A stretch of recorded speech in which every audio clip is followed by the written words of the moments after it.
So I'm here with my friend Dalton McCay. He has made this amazing cosplay build, and I guess you had your own hands in this cosplay build as well. And we've got Speed Racer meets Mad Max. Would you like to explain that a little bit further?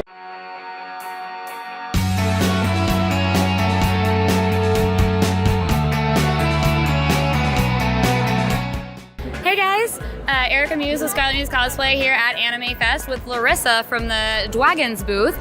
She has turned her favorite little creation into an actual business, and they are absolutely adorable. They're very popular, and I've seen her at a lot of conventions, so I just really want to hear from her really what inspired it. So I've just always liked dragons. I can't really explain how it started, but the reason I keep doing it is because they're not real, so you can kind of just do whatever, and someone can't tell you it's wrong because they're not real. But there's so many interesting different dragons from everything, from video games to anime to card games. Like, it's in everything. So even though I only do dragons, there's a lot to do. And then I do mostly armor, Legend of Zelda builds, stuff like this, Final Fantasy cosplays. So. That's awesome. So how did you get started in it, and what was your first build? I had a lot of friends that went to cons, so I went with them just to hang out, have a fun time. I've always been kind of artistic, so I was like, well, I'll make a costume. And then I really enjoyed it. I liked it's like a different form of interpretation. So it lets you paint, it lets you craft. And my first costume was Link from Legend of Zelda. You feel like you've come a long way in like the armor building and everything? Because I feel like nobody starts out at this level. This is really, really awesome work. So with your Link, what do you think you've learned between then and here that you think you could share that could help other cosplayers? For sure, yeah, it's definitely progressed a lot. Link was a lot simpler, and I kind of just blended into the crowd. Honestly, just practice makes perfect. You know, I looked up a lot of YouTube tutorials, asked a lot of questions from people whose work I admire, and like I always tell people who meet me, like, how'd you make this? I was like, hey, feel free to send me a question. I'll pass on the info. And you learn as you go.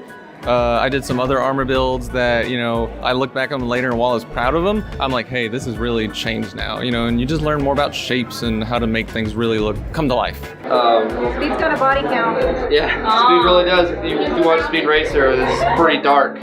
Like, you know, he just throws a dude off a roof and just kind of watches him fall, and then the next scene, everything's happy again. He has no emotions. You're right, I never even noticed that. Are you getting on my... It's like, oh no, that guy crashed down there, it's so bad. Oh man. And then nothing happens. So, No, mine is Good point. yeah. So you're kind of able to relate it to all the different genres and all the different crowds through different kinds of dragons and different shapes. That's amazing.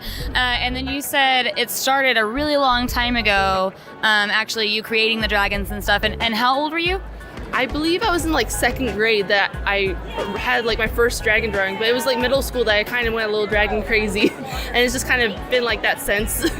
So it went from my mom telling me like, when are you gonna do stuff besides dragons, to me creating a whole business off of them. So I enjoy it though, so I just make what I enjoy. So, and I never saw enough dragons in the artist alley, so I was like, I guess I had to do it. Hey guys, we are here with one of the lead developers along with 3 other in his team that are creating the new mobile game Hiraethia. We're expecting it to release next spring. It's a really cool RPG, and he's going to tell us a little bit more about it. If you like anime and RPGs, definitely give it a look next spring. Yeah, it's a mobile game for Apple and Android. It's about a young guy named Aruki, the main character. You'll go on a journey, and basically the world is infected with a serious epidemic. So he's trying to find a cure for this.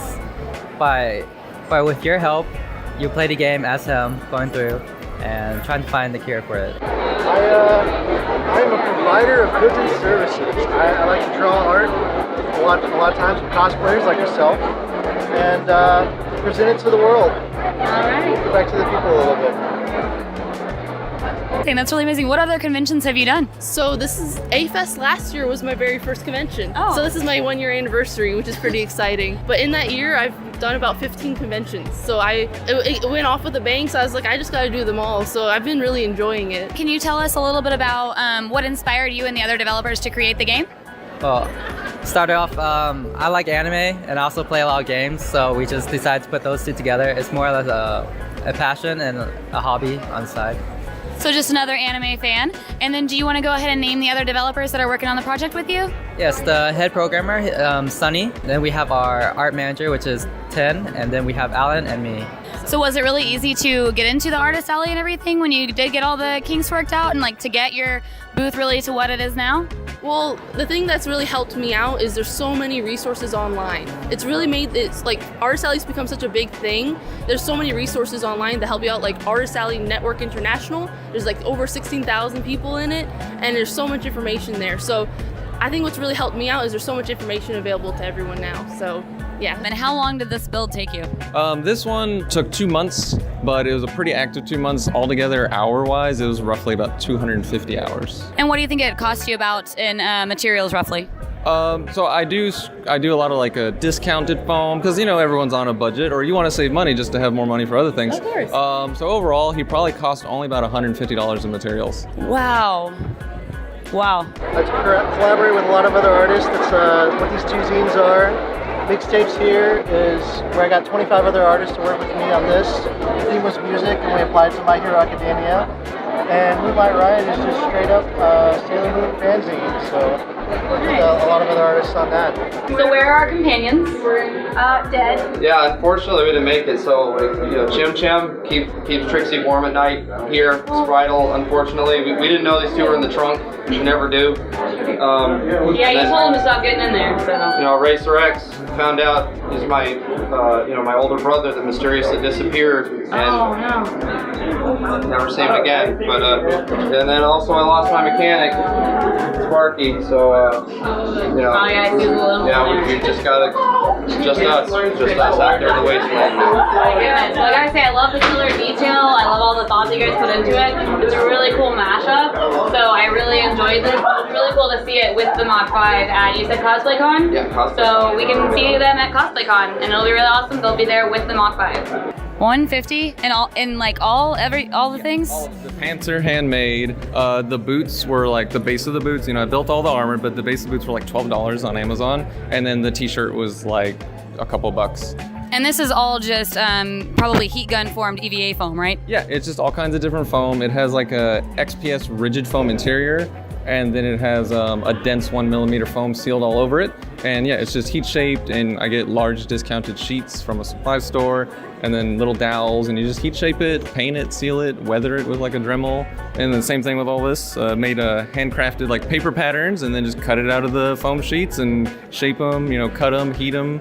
And there's nothing you can't learn off YouTube. That's awesome. Yeah, the artwork over here looks amazing. That's what kind of drew me over. It's almost reminiscent of like a mix between, sword art, 7 Deadly Sins, and maybe How Not to Summon a Demon Lord. Like it kind of reminded me, different characters reminded me of different people from all of those different shows. So the anime designs and quality here is really, really good for these prints. So that's really awesome. Is there anything else that you wanted to kind of tell people about checking out the game next year?